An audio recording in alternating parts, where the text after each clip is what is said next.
So we'd like to welcome you back to the Barber Biz Podcast. I'm your host, Dan Brown. And this week we have another special guest. But before we get to that, we want to make sure you hit that like button, hit that subscribe button.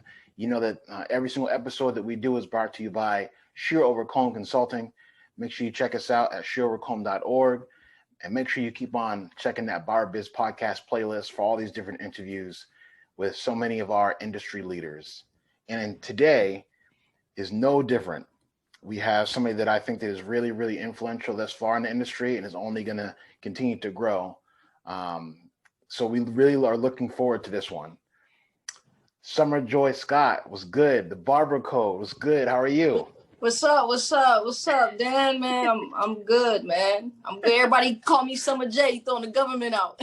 Okay. Hey, look. Hey. I just put whatever. What was on the screen. So Summer J. My bad. Nah. My bad.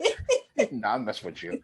So we're gonna get to the Barber Code vibe a little bit later on because the logo, the brand, I mean, it looks phenomenal. It looks polished, and I'm looking forward to getting into that because,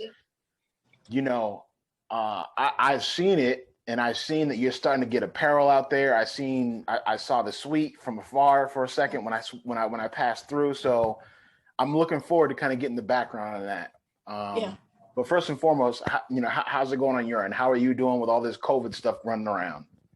Oh man, I am blessed. Even throughout the pandemic, I've just been in a good position, or I've placed myself in a good position way before the pandemic. To where when something like this happens, I was prepared. I was in a position to get help as a business. And I had some money saved, and my clientele was at a great point to where when we opened back up, everything just got back rolling. So I've been blessed because I know a lot of barbers in our industry got hit hard. So yeah, absolutely. Now, full disclosure, I think I hit you up this is a few months ago, and I think I just asked you what I could do to book an appointment because I had passed through a couple of times and you were like, so and I think I had asked you, and because the thing about it is for those that don't know, sometimes I'll have my students cut my hair. Sometimes Danielle will do it for me. Sometimes I'll do it myself. It just kind of depends on the mood that I'm in. But a lot of times I'll go to just different spots of people that I know cut well, just to kind of just get the experience, and I can just sit back and close my eyes and not to worry about anything. So let me just say this. So when I went on and you told me how to book for you, it was like, yeah, my bad. I'm actually booked for the next week and a half. So I was like, God. I'm sorry. No, it's cool.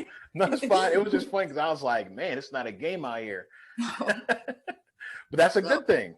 That's a good thing. Yeah, it is. So, all right. So let's start back from the beginning. So where are you from originally? I was born in Sacramento, California. Okay. So Cali will always be home. So that's where all my family still is, and everybody's there. So I'm originally from California. Okay. So did you start your barbering career in California, or was it here in Atlanta, or somewhere in between? No, I started here in Georgia. I moved from California when I was probably around 10. Okay. So I didn't start there. I started in college down at Georgia Southern. So that was my first time picking up a pair of clippers. Well, not quite actually. I messed around in high school, but nothing because I wanted to. It was just me and the homies was bored, and I'm like, hey, you got some clippers? Grabbed them. I actually gapped up my best friend, and he went to school and never told nobody who cut his hair. And I think he got ISS because he wouldn't take his hat off, but he kept it solid and ain't tell him I did it. So, but officially, I started in college down in Georgia Southern. Yeah. So what made you kind of get that itch to cut? Like you were like, why not just kind of mess around, start cutting hair? It just kind of came to you? Well, actually, I was working 2 jobs. I was like at Route 21, Dollar Tree, and trying to put myself through school. And I needed some more money. And my barber at the time, he left his shop and opened up his own shop, and he was the only one there. So my friends was like, yo, why don't you just see if he'll let you cut? And initially I'm like, I don't even want to cut hair. Like, but I mean, it's a job. Sure, maybe. I mean, I don't know what I'm really doing. I call it a temp fade, a tent fade. You know, like I didn't know nothing about it. So I went and did a demo cut. It was garbage, but for some reason he said, yeah, he let me come through. And so it wasn't that I really got an itch. I just really needed some extra money. I never even wanted to be a barber, to be honest with you. So how do you know that it wasn't a good cut? Did you know at the time it wasn't a good cut, or is it you look back and you're like, oh, it was a bad cut? I knew at the time that it wasn't a good cut. Mm-hmm. And I also realized like I took like 2 hours. It was like a basic tint fade, you know what I'm saying? Like, but it was a basic tint. It was a basic tint fade. Yeah, it was a basic tint fade, right? Didn't know what a brush cut was, all that. Like, so look, I knew it wasn't good. Looking back on it now, It was garbage. But it was a first step. But he let me come in and be with him. So good. So at this point, so you're still in college, and now you're starting to like really cut.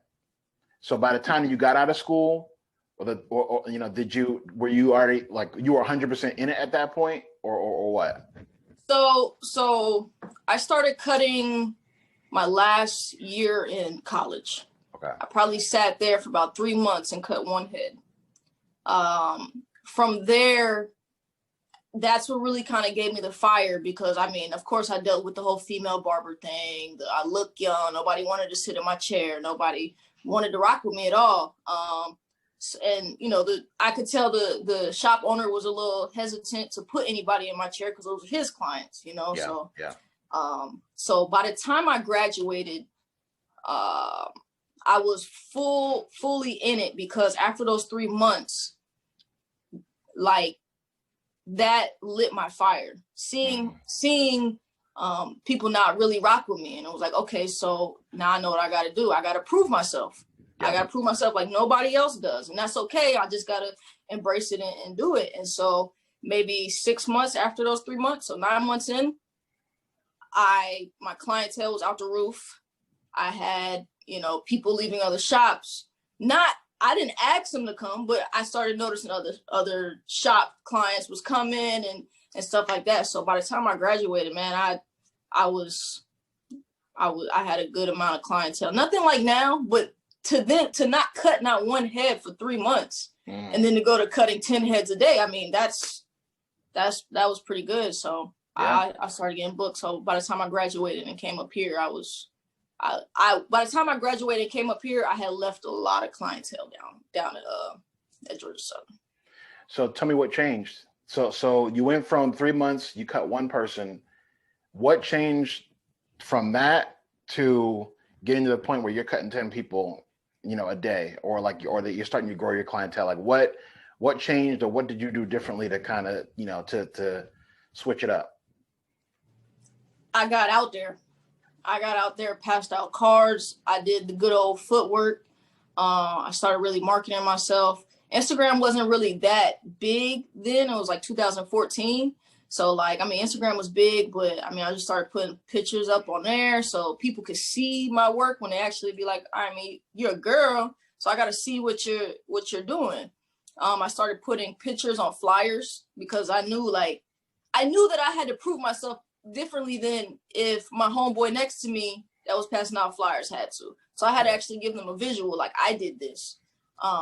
So, I mean, that was the biggest thing, going out there and building my clientele, like going out there, putting that hard work in, going to talk to people, giving out a bunch of free cuts, because I knew what I could do. I just had to prove it to them. I just needed one time. So, and I worked on my pitches in Walmart. I'd be all up and through Walmart until I gave out 100 cards. Then I would leave because I don't have no clients anyways. So that was the biggest thing, really just tapping in and the footwork. So big shout out to, and it's funny because your name came up a few weeks ago. I was talking to one of my guys. I was talking to Game, the groomer. My guy. And I don't remember how it came up in conversation, but your name came up somehow, some way. And he was like, yeah, because I was tracking her back when she was at Valdosta. And I'm like, wait, what? Like, So, Close. no, he was like, so basically he was telling me, so as you just mentioned that, it reminded me about a conversation that he and I were having about, and he was saying how, I guess he had started to see your work all the way back then before you even over in this area. Wow. So it was just a coincidence that you mentioned that story about doing the footwork, and then like you said, you started putting in more work in Instagram, which obviously it was big back then, but it's not like it is now. No, You know what I right, mean? Where right. you know, so but okay, so at that point you so you're building clientele in Valdosta, and Georgia, you end up so he migrating. was close. It was Georgia, Statesboro, Valdosta, same thing, somewhere down Okay, there. okay. Yeah. Okay. So so now you end up transitioning to closer to the Atlanta area. So did you transition like directly to like Gwinnett to Atlanta to like where? Because I met you a few years back, but I didn't meet you at a spot necessarily. Like I didn't meet you at the shop or anything like that. Right. So how did you transition from being out in Statesboro, right, to being over like toward, you know, closer to the city?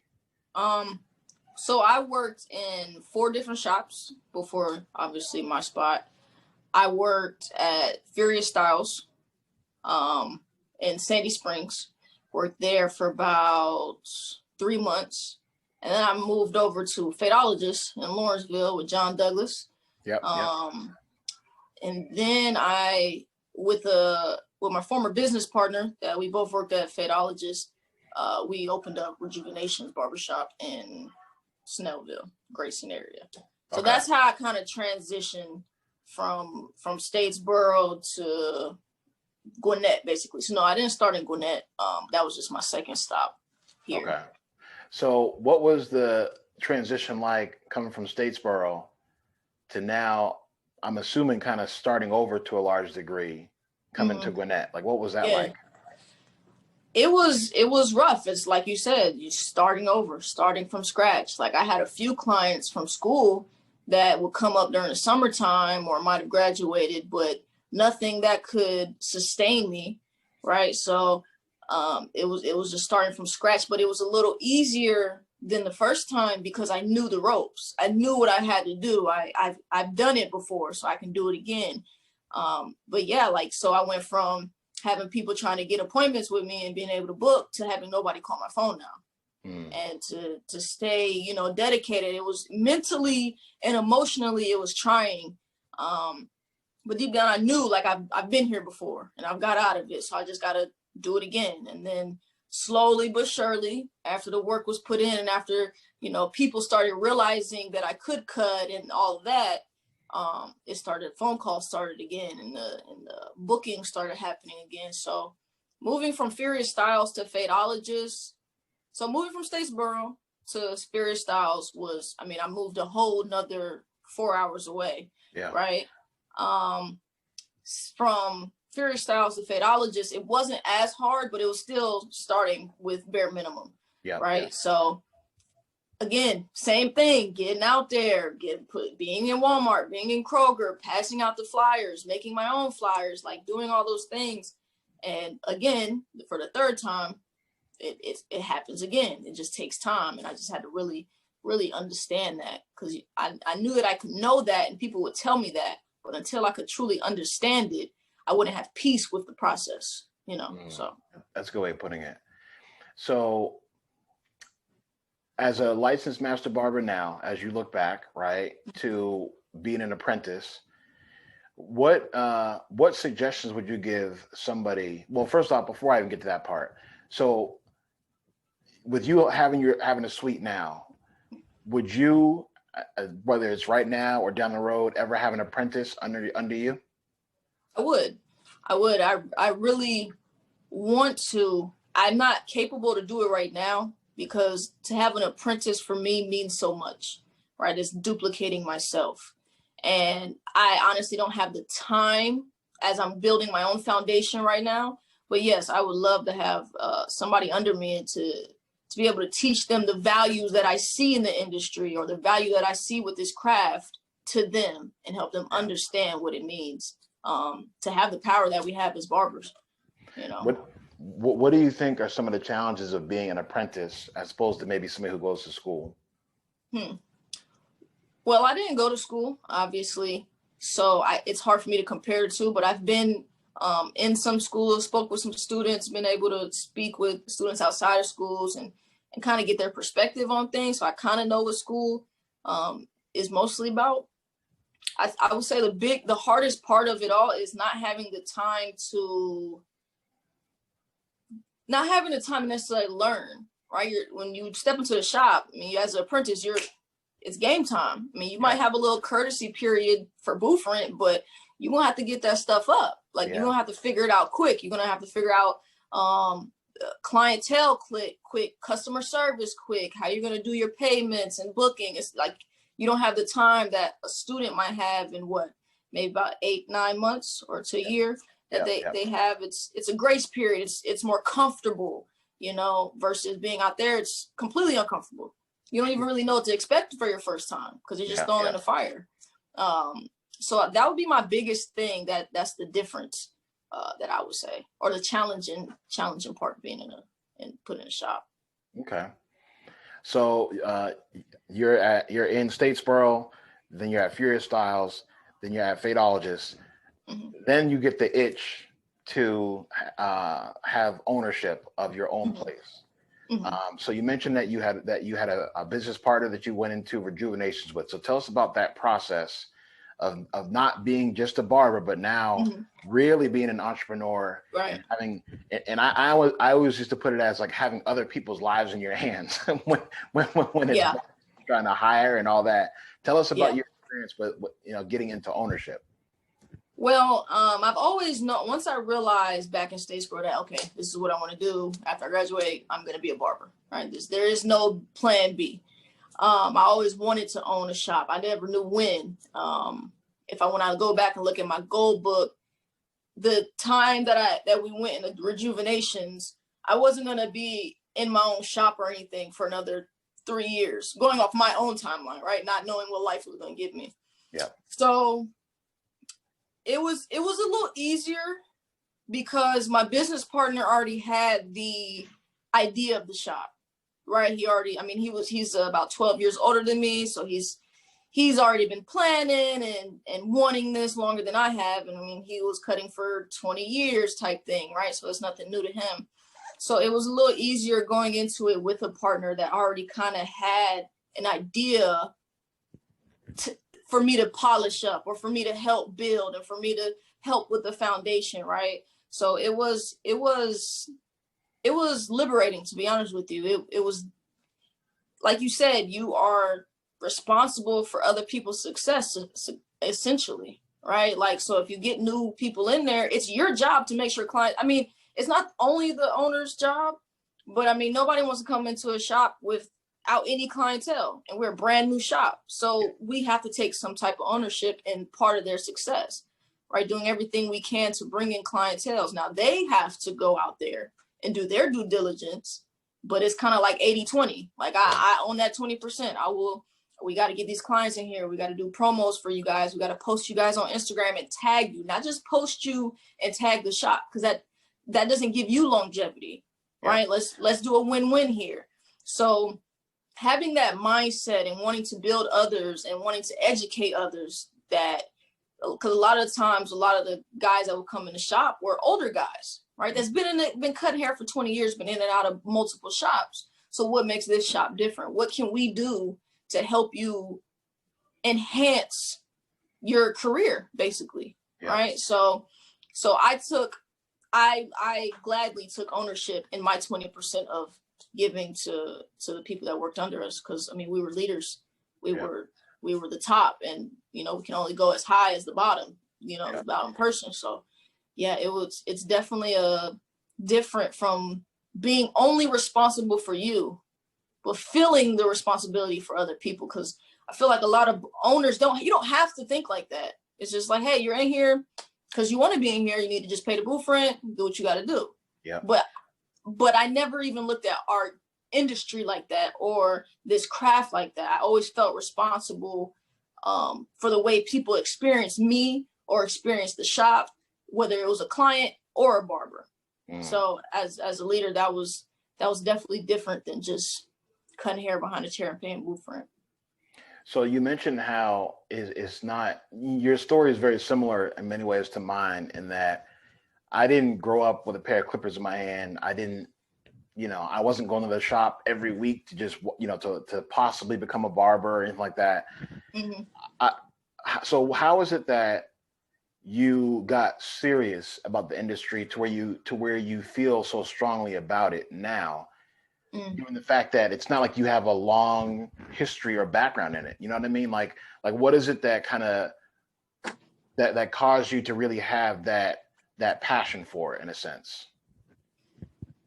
I've seen, and I kind of speak about this in some of my captions recently, but I've seen how powerful we are as barbers, how the way people experience us can change their outlook on so much within their own lives.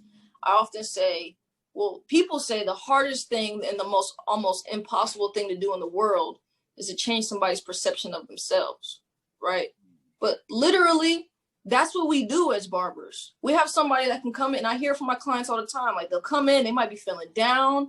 They might be, just be discouraged, just having a negative day.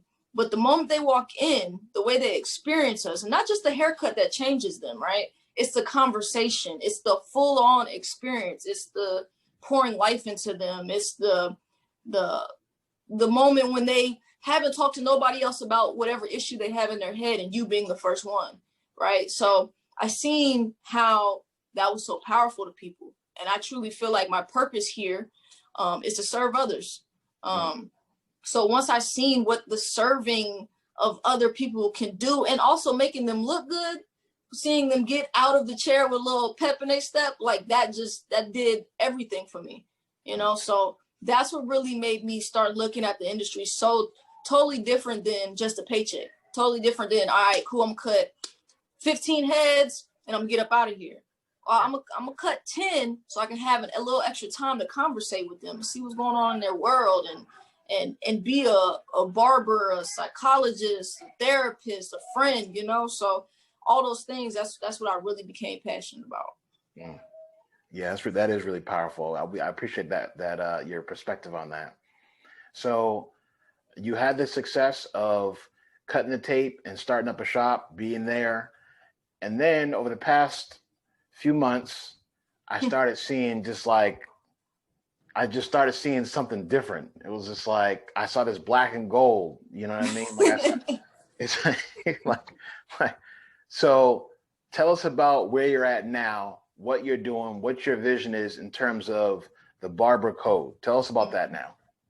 So September, I stepped away from Rejuvenation's barbershop and decided to go on my own, and I moved into a suite. Thanks to you, let me just stop here, because I would not be a licensed barber. I wouldn't have passed my tests, both tests in one try. I would not have known about this salon suite if I did not come and do a one-on-one class with you in this suite. It's crazy how the world just comes full circle, but I just have to commend you first before I even go further, man. I give you so much grace and just so much, I don't even know, like, just thank you. You know what I'm saying? For what you did for me and helping me pass my test and get to the dream of being a master barber. So I just have to say that one. We were glad to be able to help. Now, now back to you. All right. So thank you. I appreciate that. Now back to you. Tell us about the barber code. So I left Rejuvenations and I opened up my own private suite. And the way I see the industry, right, is the way I kind of just see the world, and the way that it's important by the way people experience me, whether I'm their barber, whether I'm getting something from Kroger, whether I open a door for them, like that is important to me.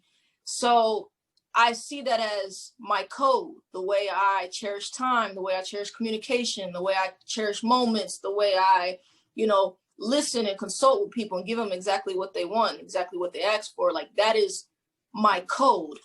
And so I decided to make the Barber Code as a place not only where you come get your haircut, but a place that you truly experience. Right? Like I said, the conversations, the times, the moments, like all right here, from the kids to the adults. And I wanted people to see barbers as more than just people that are late to haircuts and somebody I gotta sit in the shop for 2 hours. Like, I wanted to create a standard of what a barber was that anybody could replicate, right? I wanted to transcend from behind the chair, but to use it, like, I'm just a barber that has a transcending code of living.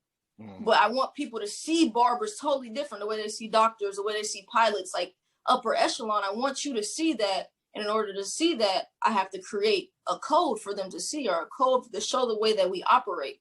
So that was my biggest thing, man. Just wanting to live life with a foundational code of excellence, greatness, and experience. So yeah, that's really how the whole black and gold started coming around. And it's crazy because maybe a month before I opened up, I was about to quit cutting hair. And a lot of people don't know that. Like, I was done. I was about to go to the military. The day that I chose, it was a Monday. And I was like, you know what, I'm gonna call a recruiter today. I think I'm just done, right? Just dealing with business stuff, mental, emotional, like the burnout of it. And the day that I was going to call them, I decided to call the owner of the suites, just one last try, just to see if he had anything open, because I knew that if I left a shop that I owned, I wasn't going to work in nobody's shop and pay booth rent. It's just not going to happen. And I can't just go do it. I just can't go do just anything, right? That's just not how I move. I've been there. So I knew that I was like, okay, I'll do a suite, but I can't do a suite. I can't have a small suite, like not no little office space, right? I said, if I'm gonna do a suite, it got to be in the front. It got to have a window. I got to be able to deck it out. So the day that I called him, on the same day I was gonna call a recruiter, I asked him, yo, you got anything?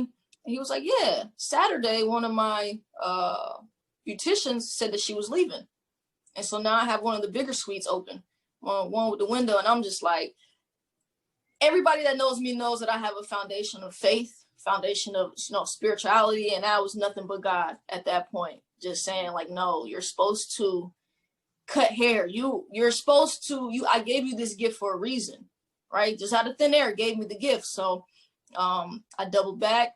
I never called a recruiter and didn't look back, and now I'm here with almost 6 months later, just beyond blessed that I would have regretted that for the rest of my life if I would have put these clippers down. Let me just say, I'm glad you called Sam that day. And I'm probably gonna have to interview him now. Now that I thought about interviewing him recently, because he's done a lot to help people over at the salon suite area, the spot that you're at. So let me ask you this: so you didn't have the idea for the Barber Code until you knew that you were going to be at the suite, and so it came after that then? So it came maybe like a week before, or a few weeks before, because once I realized that I was leaving Rejuvenations, and I knew I have to move how I move. I can't just go somewhere and I can't not have a name and not have a brand. Like, that's not how I move. So I have to create something before I do this. Like, it has to be polished. Like, again, people that know me know that I am very detailed. Like, the little things matter to me. So I was literally driving one day, and I was like, man, one day maybe I'll open up a club. And I was like, now I call it the bar code. Like, this is how you're supposed to be when you're at the bar. And I was like, but wait, this is how you're supposed to be as a barber. Maybe I should do the barber code. It's something embedded in you. It's something that you understand. So all these, and I'm driving home, like all these thoughts just start flowing in. I start drawing my logo. Like I drew this by hand and sent it to somebody. I went through like 4 logos, balled it up, threw it away. And then I seen it and I drew this and I was like, this is it. So I didn't have it long before I moved. It literally just all started flowing in once I chose to leave my previous spot. Wow. So I saw that you can order apparel You can Yes, sir. you can pre-order it, or so tell us where do we go to be able to get that? So I have the brand called the Code brand. I have the Barber Code collection that is under the Code brand. You can go to the-codebrand.com. Okay. And it's just the beginning of it, right? It's just the laying the foundation, just the introduction of what the code means, and it's just an inspiration and motivational apparel and content line. I'm gonna have a lot of stuff building through that, growing through that. I have something coming up called the Faith Code, and it's just about and it's not religious. It's just what you have faith in. What do you believe that you do not see, that keeps you going, that you stand on when you hit hard times, when you don't have any clientele, when no jobs are calling you, especially in a time like 2020. It just shows us a lot how much faith and determination really exists.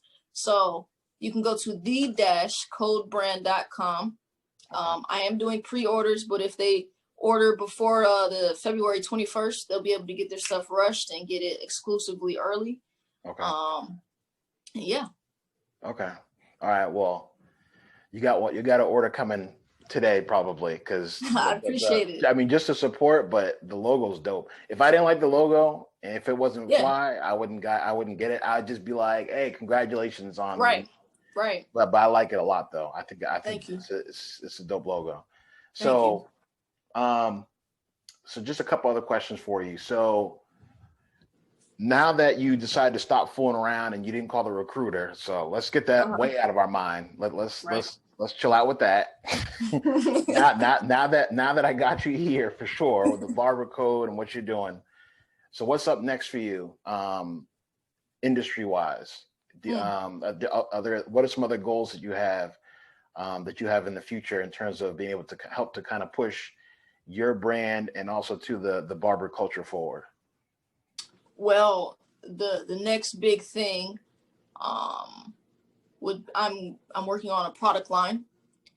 That's more so for clients and clientele, to teach them how to men, especially Black men, how to properly groom themselves. But outside of that, I will be probably early next year, once I went back to school and started to finish my business degree. But once I'm finished with that, I want to do my barber instructor's license. And I want to be able to put myself in a position to